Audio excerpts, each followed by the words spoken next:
Hi, guys. This is Mrs. Beichner, and we are here to do a set of notes. This is introducing the new topic that you guys are starting today, shifting away from civics into a new subject called economics. So economics is kind of wedged on to the end of the class here. It's basically 2 units, and it comprises a lot of looking at how businesses run, how money is handled, both at the, as we'll talk about in just a sec here, both at kind of the small and on the big level as well.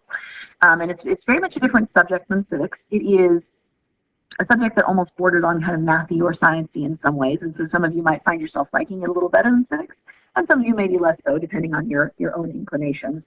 You should have on your desk right now a sheet that's like a follow-along sheet with some fill-in-the-blanks to help you kind of keep up with the notes. So as you go through the notes, you should be filling in the blanks and going along throughout the information for your own binder as we go. So if you don't have that, go ahead and pause the video now, and if you do, here we go into an introduction to economics. Okay. So when you look at economics, or when we're talking about the study of economics, in order to even talk about the definition of like what economics is, there's a few basic terms that we need to define. And these are mostly words that you probably already think that you know the definition to. Like, I know what a need is, or I know what a want is, but what we have to look at is sort of what is the economic definition. And you may be tempted to look at some of these definitions, as my own students often are, and like argue with them. Well, what if? Well, what if? But you have to just, in order to sort of study economics, you have to just kind of accept these definitions as factual and understand that we're talking about kind of the middle like segment of society in general. We're talking about kind of broad trends across multiple people in multiple societies, and not look for the exceptions. So with that in mind, the two definitions that are on here in economics, we basically divide pretty much everything into one of three categories: needs, wants, and resources. And so needs are things that exist out there in the world that people need to have, right, in order to live. In economics, things that people need to have in order to live are defined as food and water, shelter, and clothing. So yes, theoretically, you could live your life as a nudist, right, running around without any clothing, but that's not really a good way to conduct life. And you don't stay warm, you're not protected from the elements, etc. So food and water, shelter, and clothing, those are the needs. If you're looking at this and you're thinking, well, what if I have a disease and I need a medicine to survive, or, I am in a wheelchair and I need that to survive. Those are maybe things that individual people need to survive, but they're not needs for people as a whole. Anything that is not a need is then thereby classified as a want, right? Any goods and services that you desire and that you would get if you could. So if you had the money, if you had the resources, you would buy a donut, or, a trip to the amusement park, or a new car, or an iPhone, or whatever it is, right? So those are needs and wants. Again, it's a narrow definition, but you gotta kind of stick to it. When you're looking at needs and wants, the other kind of category of goods, if it's not something you need, not something you want, then what it is often is a resource. Things that are used in order to make or provide those needs and wants in the first place.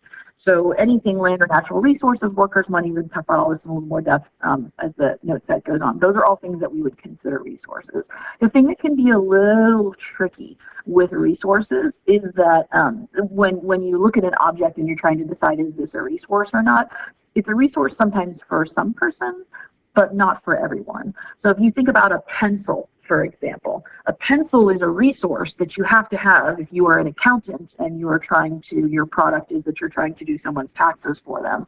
However, if you take a look at the pencil as someone who manufactures pencils, like you run a pencil making factory, then it's no longer a resource. It is in fact the product that you're making. So a lot of economic questions depend on the point of view that you're looking at. Like who are you asking? Is this a resource? It's always a resource, but just for whom?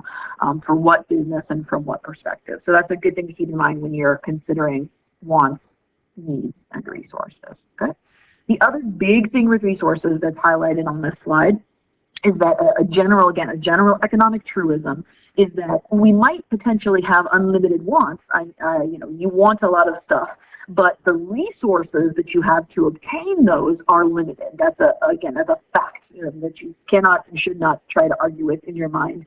Resources are limited. So, money, for example, I might want, to buy all of the donuts in the world, but the money in my paycheck is the limited resource that does not allow me to do that. That kind of thing.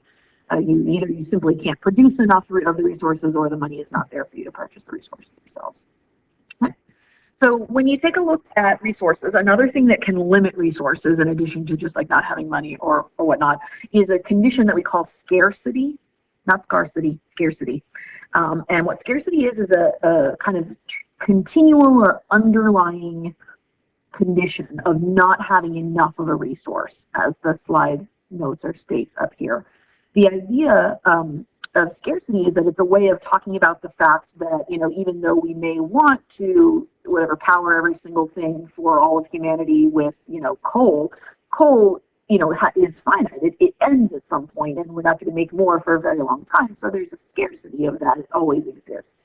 One problem that people have, or like a flip that people make a lot, is that they will confuse scarcity with a shortage. Shortage is temporary. So we don't have enough iPhones or milk or whatever it is right now, but eventually we'll get more. So, we have a shortage of something for like a week or two, but scarcity is like long-term, either permanent in some cases, or just sort of very long-term or continual. So you would never say like, oh, well, we have a scarcity this week, but, we'll get it back in stock next week. So scarcity long-term, shortage temporary. So when you look at all of those terms together, how your wants and your needs are balanced with the limited resources that exist in the world, the limited amount of land and natural resources and people and money to buy things, that is basically what economics is. It is the study of how we as human beings and we as societies and we in businesses look at the things that are available and the things that we want, and then sort of divvy those up or make choices about what we're going to focus on and what we're going to buy or not. So what that means then, basically, is that economics is essentially a study of choices. And this is a big term, like as we kind of do notes for this part of the unit, and as we look at econ in general, this idea of like choices, making choices, economic choices, that's going to come up over and over. So it's a good thing to get used to, this idea that when you study economics, you're essentially studying choices. When you study economics, like if you happen to take it in college or something of that nature, you're generally going to talk about it in sort of two categories. There's what we call macro and micro. And if you are familiar with prefixes and suffixes, you might already kind of be able to figure out what's going on there. Basically, microeconomics is the study of economics on a small level, usually individual. So person like me and my budget, right? That's microeconomics. Or sometimes on just like an individual business level. I own a hardware store, in downtown Carborough, and the decisions that I make for that business, those would be microeconomics if you were going to study those. Macroeconomics, on the other hand, involves large-scale economics at like the country level often. So when we get to the very end of the year, when Mr. Beichner's back, you guys will be looking at, the U.S. government and how does like the Federal Reserve work, and like banks and things like that. So that's macroeconomics. Macro could also be the study of an industry. So if you were looking at like the cell phone industry, for example, and how, Verizon operates across, all different countries and markets, that would be macro. Or even just one very large company can sometimes be macro. So Walmart, for example, because it involves so many different countries and is sort of multinational and it's a big conglomerate, that would generally be like a macroeconomic study. So micro, small, individual, personal, small businesses; macro, large, country level, industry, budgets. The last sort of terminology in this particular note set is something that you may potentially have run into in other classes before. And this is a way that we sort of try to categorize and talk about the things that businesses need, again, across a wide spectrum of businesses. So if you're studying economics and you're trying to talk about businesses, and you have to think about everything from, an online business that sells, pants for your dog, all the way to, a construction company that builds, condominiums or something like that. That's a really wide range of issues involved. And so one of the ways that we can kind of talk about those businesses in the same sentence is to talk about the factors of production and divide them up into four fairly broad categories. So we have here land, labor, capital, and entrepreneurship. And we're going to talk about each of these for just a little bit here. If you kind of take a look at your notes, you can kind of see where we're headed here. So factors of production is just a general term for all of the things, all of the resources that are necessary to provide a good or service. So if you're opening a business and you're going to be selling people stuff, or you're going to be providing them a service, whether it's a massage parlor or, a plumbing business, whatever it is, then you have to consider these four things: land, labor, capital, and entrepreneurship, like before you open your doors, before you serve your first customer. The first one is land. And land is pretty straightforward. It does include the actual land. Every single business, regardless of what type of business it is, needs to have some physical location, right? Even an internet business, you have to have somewhere to store your servers. And so, if you're running it out of your bedroom, then you still have to have your bedroom, right? So land is the actual physical land that a business is on. But land is also any sort of natural resource that comes from the land. So anything, you might have heard the term maybe raw good, especially if you're in like AP World or something right now. So anything that's like a raw good that comes directly from the earth, whether it is, animals or grass, trees, air, water, sunshine, right? All of that is considered a quote unquote land as part of the factors of production. We tend to divide those natural resources up into two categories. Renewable resources are resources that can be easily renewed. So things that, if you chop down a tree to use the lumber to make a house, you can plant another tree and it will regrow. It takes a little while, but it will regrow, semi-usably. All sorts of things like air power, solar power, water itself. Those are all renewable resources, things that come back within a reasonable lifespan. The opposite of that, of course, is non-renewable resources. And these are the types of resources that may come back eventually, but not in any sort of timetable where we could reasonably use them. So things that are depletable and are scarce, to use a word that we just talked about. So you can see from the pictures on the slide here, we're talking about like oil and coal, and you could even include minerals in this, like diamonds and things of that nature, right? So yeah, renewable and non-renewable. So that's land. The second factor of production is labor. And so labor is as the definition states up here, general contribution of human workers to the production process. You can have mental and physical labor, you can have skilled or unskilled labor. The thing that a lot of times trips students up is that in economics, when we define labor, we're strictly talking about human labor. So you might be thinking, well, wait a minute, what about like robots or machines? They do a lot of work too, and they do work, but we don't define them economically as labor factors of production. We're going to call them capital, which we'll see in just a second. Another question that gets asked sometimes are animals, right? Well, what about like animal labor? And those are also, we don't put those under labor, even though they are doing labor.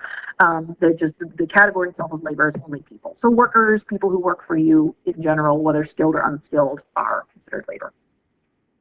There's a real kind of getting to be very old-fashioned way of dividing up workers in terms of like the types of work that workers do. And we use this kind of weird metaphor of the collar. So blue collar and white collar are the two we're going to talk about. There's others you might have heard of, like pink collar or gold collar or something like that, no collar. But these are the two like most well-known and most widely used ones. So we're going to talk about blue collar workers, as the slide indicates, are people who do jobs that generally require them to do something manual or to work with their hands. So the examples that I have listed up here, like somebody who's a plumber, someone who works in a factory and works on an assembly line all day, someone who works construction, or a farmer. Right? The key thing I always think with blue collar workers, generally at the end of the day, a blue collar worker has made something. Like there is an actual physical product. I have produced a house. I have produced a gallon of milk, right? I have produced a car, whatever that case may be. I have fixed the pipe by the side of this road. So blue collar work tends to be like hand manual work where you're producing a product. For most of American history, the majority of our workforce was blue collar. So if you rewind back to like 1950, something like 60 or 70% of the American workforce was blue collar. Recently, in the last 30 or 40 years, there's been a shift away from blue-collar jobs and towards more service-based jobs, and what we often call those is white-collar workers. So white-collar work is used to describe the type of work that doesn't necessarily produce a product, like you're not making something with your hands, but instead tends to involve mental effort and produces like either a service or an experience. So if you think about like a lawyer, for example, at the end of the day, what a lawyer has produced is a service for their clients. The same thing is true of teachers, right? You produce education, which is not a physical thing, obviously. Accountants, managers. White-collar work in general, it tends to require some level of college experience and sometimes advanced degrees, master's or PhDs. The one example that I have up here that maybe is a little separate is doctors. Sometimes people will call them pink collar workers instead and try to separate out healthcare. But in general, this division between blue collar and white collar is the way, again, the most basic way that we can talk about that division of human labor. Okay. So land and labor. The third factor of production is capital with an A here, not an O. Capital, like whenever you're listing out what you guys are going to be doing eventually, all of the things that you need to start a business, and you got your land, you got your labor, the capital is always the longest list, because this is basically like all the stuff that you have to have in order to open your doors to customers. So all of the structures, all the equipment that you have to have in your manufacturing process. And so there's kind of three different kinds of capital: physical, human, and financial. Physical capital is obviously all of the physical stuff. So if you are a electrician, your physical capital that you have to have are all of the tools that you need to do your job. If you are opening, a new Ford motor plant, your physical capital is the building itself, is all the machines inside the building, right, etc. Human capital is one that sometimes students can get a little stuck on. Human capital is, it sounds like it means just the people, but that's labor, right? We kind of already covered that. So it's not just that, okay, I need, 20 people or whatever, but it's specifically the knowledge and skills that your workers have to know in order to do their job. So, I have 10 workers, but I need 5 of them to have architecture degrees, and 3 of them to have experience driving forklifts, and 2 of them need to have customer service experience or whatever it is. So human capital is like the knowledge and the experience that your workforce needs to have in order to do their job. Most commonly, when we talk about capital, what we're talking about is this last kind of capital down here, financial capital. Financial capital is just money, right? In order to make money, you have to have money. That's a general truism of capitalism. And so financial capital is either money that you yourself put into the business or that an investor puts in. So if any of you ever watched the show Shark Tank, when the investors go in, when they're looking at getting an investment from Mark Cuban or whatever, that investment that the sharks make, that's what we would call financial capital, right? So physical capital is stuff, human capital is like knowledge, skills, financial capital, money. In general, when we talk about capital goods, like let's say if you have a factory, right, you're using that capital good to produce another kind of good that you're going to sell to the consumer. This is kind of what I was talking about with resources earlier, where, the question is like, is it capital good or is it a consumer good? Is it a resource or is it a product?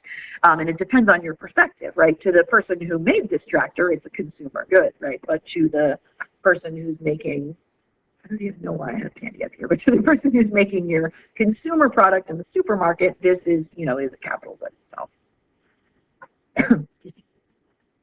The last factor of production is entrepreneurship. An entrepreneur is essentially a French word for businessman.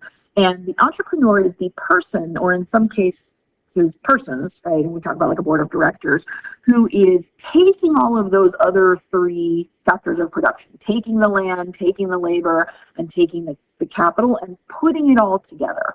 The person who is like the creative force who's saying, this is what we're going to sell, and this is how much we're going to sell it for, and this is, all of the sort of ideas behind the business, that's the entrepreneur itself. So an entrepreneur is a laborer, right? This is a person. They are doing work, but it's a very specific kind of work. It's like the initiative behind the business. When you're looking at someone and you're trying to decide, is this the entrepreneurship or is this just like a laborer? The thing to ask yourself is kind of this part about risk-taking here. So the entrepreneur is generally the person who is taking the risk of the business failing. So if you're looking at somebody and, they could just walk away, if the business fails tomorrow, they could just walk away, shrug their shoulders and get another business, or, get another job, with no real harm to them other than losing their job, then that's not an entrepreneur. That's just somebody who's a laborer, who's a worker for the business. The entrepreneur, when the business fails, they may go in debt, or their reputation is on the line, or they've lost stock, or whatever the case is. So that risk-taking capability is what often separates out like entrepreneurs from just regular workers in the business. Today, it used to be very much that a business had an entrepreneur. There was like a person in charge, and then everybody else worked for them. Today, a lot of businesses have boards of governors or boards of directors, and so there's that kind of shared entrepreneurship, which can be a little bit hard to suss out. So the last couple of slides that I have on here are essentially asking you to do a little bit of brainstorming to identify some factors of production If you look at the bottom of your notebook, what you have here is a picture of a very expensive car. I literally just Googled very expensive cars. It's like $120,000 Mercedes Benz. I don't know why it's worth that much money, but it is. So what I'm going to ask you to do in those little boxes at the bottom of your follow along worksheet are to brainstorm what you think are the land, labor, capital, and entrepreneurship that are required to produce this vehicle. So not the picture, right, but just the actual making of the car itself, making the SUV itself, what is involved. Try to come up with at least a few for each box. When you are done with that, you guys will get a worksheet called a factors of production worksheet that's going to ask you to sort out factors of production for a bunch of different businesses and answer some questions. So take a little bit of time with this, kind of do this as like a warm-up, and then maybe go over it as a class, and then you're going to move yourself on to looking at factors of production in a little bit more detailed way. Thank you guys for your time. This is our introduction to economics notes.